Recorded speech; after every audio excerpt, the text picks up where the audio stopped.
오늘은 나로 인해 비참할 때라는 제목으로 하나님 말씀을 나누도록 하겠습니다. 이번 특별 새벽 기도회를 통해서 우리가 나눌 주제는 이제 영적 침체에 관한 부분이고 또 영적 침체를 극복하라라는 주제를 가지고 말씀을 나눕니다. 영적인 침체라는 것은 우리가 신앙인으로서 하나님을 믿고 나아갈 때 활기가 있고 기쁨이 있고 또 열정이 넘칠 때는 참 좋지만 맨날 그런 게 아니잖아요. 나도 모르게 침체에 빠지죠. 디프레션. 그래가지고 아무것도 할 수 없고 때로는 기도조차 할 수 없는 그런 나의 상태가 될 때가 얼마나 많은지 모르겠습니다. 이러한 부분들을 신앙의 선진들이 많이 고민을 했고 또 그 가운데서 어떻게 이것들을 극복해 나갔는가 하는 것들을 보면서 우리도 매 순간 영적으로 침체하게 돼요. 그게 이상한 게 아닌데 그런 것들을 어떻게 극복해 나갈 것인가 하는 것들을 말씀을 통해서 발견해 나갔으면 좋겠습니다. 여러 이유들이 있을 수 있습니다. 여러분 우리가 침체에 빠지는 여러 이유가 있을 수 있습니다. 죄 때문에 그럴 수 있고요. 또 건강이 안 좋아서 그럴 수가 있습니다. 환경 때문에 그럴 수도 있고요. 상황 때문에 그럴 수가 있습니다. 여러 이유가 있을 수 있는데 하나하나 좀 살펴보는데 이제 오늘은 나로 인해 비참할 때 이럴 때가 있다는 것을 함께 살펴보았으면 좋겠습니다. 이게 무슨 말씀이냐 하면 사람은 이제 죄인이기 때문에 이 죄성이 우리 안에 있기 때문에 우리의 인생의 목표가 나도 모르게 나가 돼요. 내가 인생 목표가 되기가 쉽습니다. 그래서 내가 나에게 좌절할 때 실망이 돼요. 여러분 그 찬양 중에서 이런 찬양 아시죠?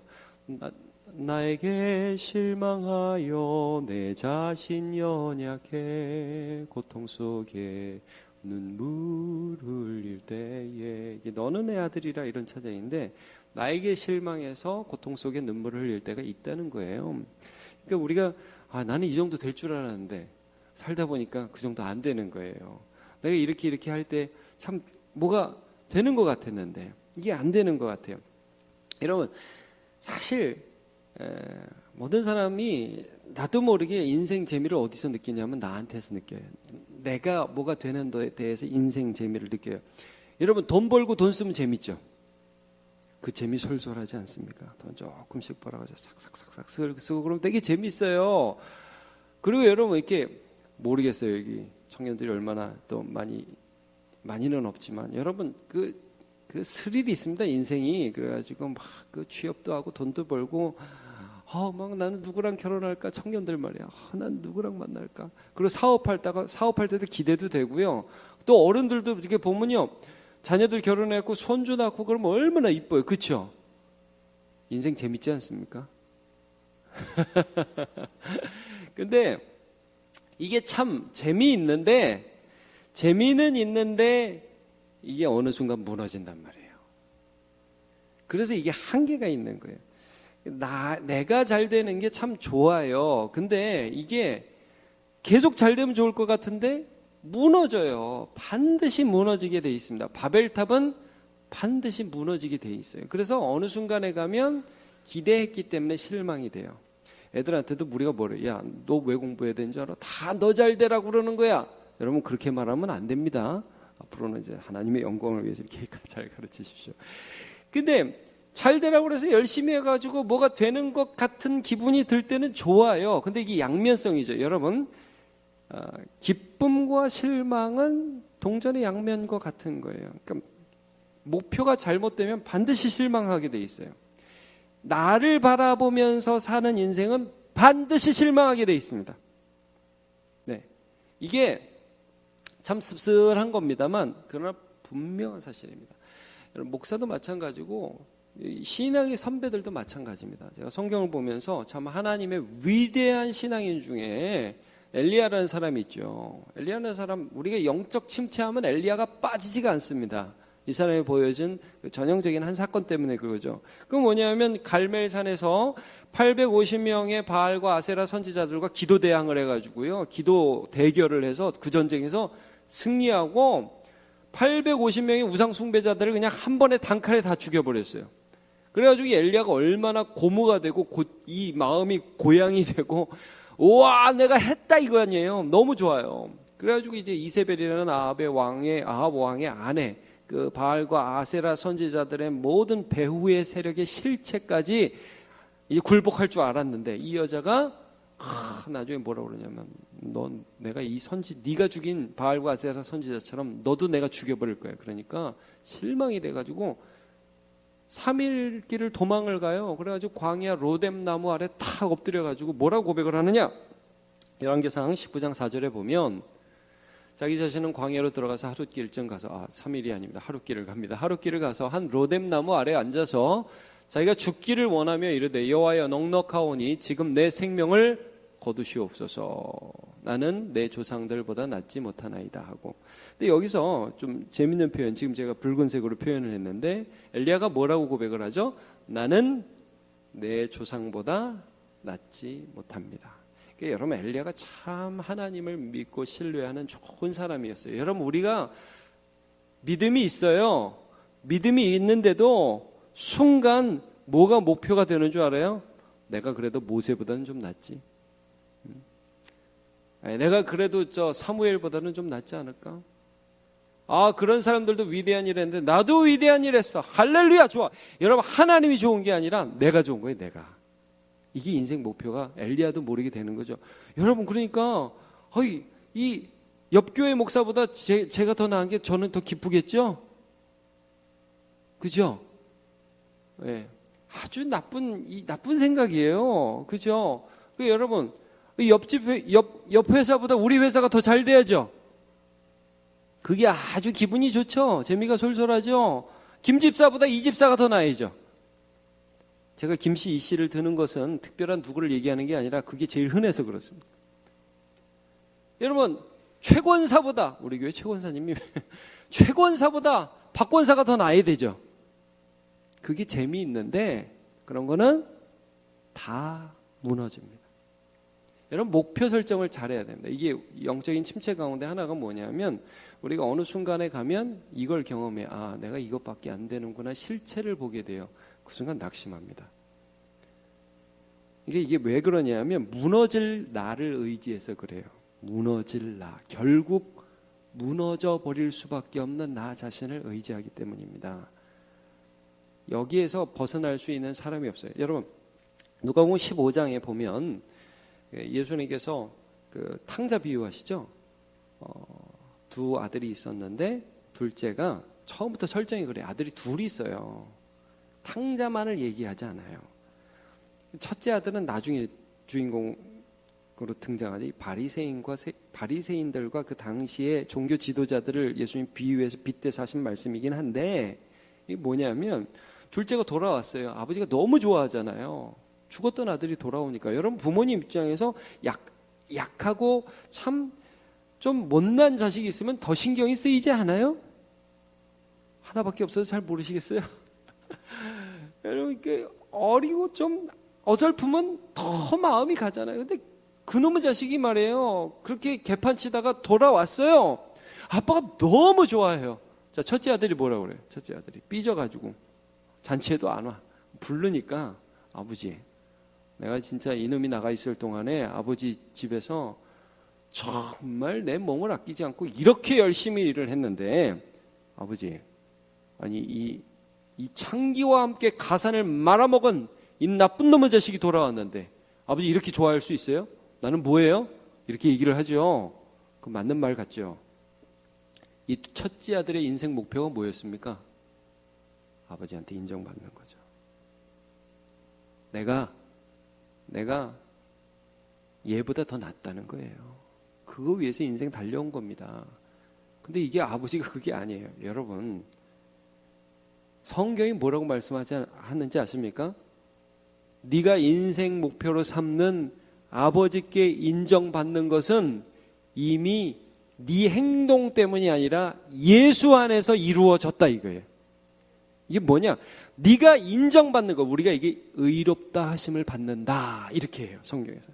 네가 의롭다 하심을 받는 이 부분은 예수 안에서 이미 이루어졌다 이거예요. 네가 착한 일을 하고 네가 열심히 일을 해서 아버지께 인정받는 게 아니라 예수 그리스도께서 너의 죄를 위하여 죽으셨고 너의 대신해서 너의 대표로 순종하셨기 때문에 하나님이 예수 안에서 너희까지 의롭다 하여 주셨다. 이거예요, 이거. 자, 목표 설정을 잘해야 돼요. 나에게 실망하는 인생이 아니라 하나님을 기뻐하는 인생이에요.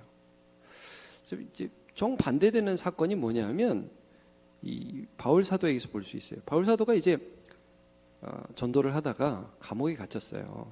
감옥에 여러 번 갇혀요. 이제 빌립보 감옥에 갇힌 것이 이제 사도행전에 나오는데 그거 말고 빌립보서를 보면 이제 빌립보에 보낸 편지 보면 감옥에 갇혔으면서도 편지를 보내는데 이제 이런 말씀을 해요. 뭐라고 그러냐면 야 내가 감옥에 갇히니까 희한한 현상이 일어나더라. 그 뭐냐면 사람들이 전도를 한다. 왜냐? 두 가지 부류의 전도하는 사람이 나오는데 첫 번째 부류는 야 우리 바울 사도가 우리 선생님이 저렇게 복음을 위해서 애쓰다가 갇혔는데 내가 이제 그분의 공백을 메우겠다. 내가 예수를 전하겠다. 그러면서 전도하는 사람이 하나 나오더라. 또 한 부류는 어떤 부류가 나오느냐. 정말 치사하고 더럽고 그런 부류가 나오는데 이 부류는 왜 전도를 하냐면 바울 사도가 감옥에 갇히니까 기회는 찬스다. 이때 우리가 교회 지도자의 자리를 찬탈할 찬스다. 바울이 없다. 내가 전도를 해가지고 이제 교회에 인정받아가지고 사람들을 다 내 편으로 만들어야지 하면서 열심히 일하는 사람들이 있더라. 여러분 바울 입장에서 보면 열받겠죠. 안 그렇겠습니까? 아 저놈이 내가 약할 때 지금 틈을 타서 지도자 자리를 탐을 내? 어이 저런 나쁜 놈이 있어? 화날 법도 하잖아요. 그런데 바울 사도가 그때 이런 고백을 합니다. 빌립보서 1장 18절. 그러면 무엇으로 하냐? 거칠애로 하냐? 참으로 하냐? 그러니까 거칠애로 이렇게 참 예수를 증거하는 척하면서 사실은 이 교회 지도자 자리를 막 찬탈하려는 그런 마음으로 전도를 하냐? 아니면 참으로 하냐? 바울 입장에서는 이게 참 나쁜 놈들인데 그러나 무슨 방도로 하든지 자기 기쁨의 근원을 보세요. 전파되는 것은 그리스도니 예수님이 전파되기 때문에 자 내가 지금 높아지느냐 낮아지느냐가 기쁨의 척도가 아니라 예수 그리스도께서 전파되고 있기 때문에 이로써 나는 기뻐하고 또한 기뻐하리라. 목표가 달라요. 목표가. 무엇을 위해서 사느냐의 근본적인 이 마음의 자세가 달라요. 여러분 저는 이 구절을 보면서 사실 바울이 한번 열받지 않았겠어요? 화나지 않았을까요? 화났겠죠. 화나고 힘들었겠죠. 어떻게 인간들이 저러냐 이런 생각이 왜 안 들었겠어요? 그런데 그런 마음이 들었음에도 불구하고 그의 마음 안에 그리스도를 향한 목표가 다시 한번 분명하고 선명하게 내가 무엇을 향해 달려가고 있는지가 분명하고 선명하게 자리 잡았기 때문에 그렇게 고백할 수 있는 겁니다. 여러분 우리의 목표는 그리스도의 영광이에요. 예. 자 아까 말씀드렸던 그 나를 의롭다 하심 이게 뭐냐? 이 바울 사도가 이거죠. 내 존재에 관한 문제는 내가 얼마나 하나님이 나를 인정해 주시냐 하는 문제는 예수 안에서 이미 해결이 됐다. 자 이거잖아요. 자 로마서 3장 25절 26절을 읽어보죠. 제가 읽겠습니다. 이 예수를 하나님이 그의 피로써 믿음으로 말미암는 화목제물로 세우셨으니 하나님과 우리가 화목된다. 하나님이 우리를 인정해 주신다. 하나님이 의롭게 우리를 여겨주신다 하는 그 가운데는 예수라는 화목제물의 제사가 있었다는 거죠. 그래서 우리를 야 너는 이거밖에 안 되냐 하는 그 죄악들 우리 안에 있는 연약함들 내가 보이는 모든 것들은 예수 안에서 이미 십자가에서 해결이 됐다. 네가 막 달려가서 하나님 저 좀 잘 봐주세요 할 필요가 없. 다 된 걸 갖고 니네들이 왜 그러냐. 화목제물로 이미 되었는데 이는 하나님이 길이 참으시는 중에 전에 지은 죄를 간과하심으로 유보하셔서 십자가에서 처벌하셨다 이거죠. 그래서 하나님의 의로우심을 나타내셨어요. 하나님은 죄를 미워하시고 하나님이 얼마나 공의로우신지를 나타내셨어요. 근데 거기에서 그치지 않고 26절 곧 이때 자기의 의로우심을 나타내서 자기도 의로우사 또한 같이요. 시작. 예수 믿는 자를 의롭다 하려 하심이라. 여러분 예수님을 믿으세요. 나를 의롭다 하신 예수님을 믿으시기를 축복합니다. 예, 어떤 청년이 목사님께 나와서 이런 말을 했다고 그랬죠. 목사님, 전 정말 나쁜 놈입니다. 저 같은 놈은 죽어야 됩니다. 예수 믿는다고 할 자격도 없습니다. 제가 이 얘기 하도 많이 해가지고 많이 아실 거예요. 목사님 뭐라고 그랬냐면, 너는 네가 생각하는 것보다 더 나쁜 놈이다. 그렇죠? 너는 지금 내가 죄인이라고 나에게 실망했다고 오지만 사실은 너가 깨닫는 죄악이 이 정도라면 너의 실체는 훨씬 더 큰 죄악 덩어리다. 근데 여러분 이게 무슨 말이에요? 그래서 너는 자격이 없다가 아니라 예수 안에서 이게 해결됐다 이거죠. 이걸 믿으라는 거예요. 그리고 믿고 이제 너의 목표를, 네 인생 목표를 내가 인정받는 것에 두지 말고 예수 그리스도, 너를 위하여 죽으신 예수 그리스도를 사랑하는 데 둬라. 그게 여러분 소유리 문답이 괜히 나온 말이 아니라니까. 인생 목표가 뭐예요? 사람의 제일 되는 목적이 뭐예요? 하나님을 영화롭게 하고 영원토록 그를 즐거워하는 거예요. 즐거워하는 거. 기쁨의 근원이 예수 그리스도께 있는 거예요. 아, 그분이 이걸 하셨지. 그분이 오늘 존귀함을 받으시는가? 그분이 일하고 계시는가? 여러분 엘리야가 실망했잖아요. 나는 조상들보다 낫지 못합니다. 하나님이 뭐라고 그러세요? 야, 네가 할 일을 해. 내가 너를 통해서 할 일을 하고 네 다음 엘리사, 예후, 하사엘을 통해서 내가 할 일을 이어갈 테니까 너는 염려하지 마. 그거잖아요. 아까 처음에 찬양했던 그 찬양, 나에게 실망하고 내 자신이 나에게 고통 속에 눈물을 흘릴 때 그때 그 사람이 만난 분이 누구냐?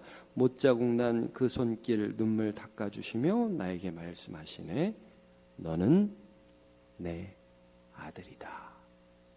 실망해도 낙심해도 너는 내 아들, 내 딸이다. 너에 대한 존재 가치에 대한 문제는 이미 해결되었다. 그 연약한 모습 그대로 주님의 영광을 위해서 살아가라.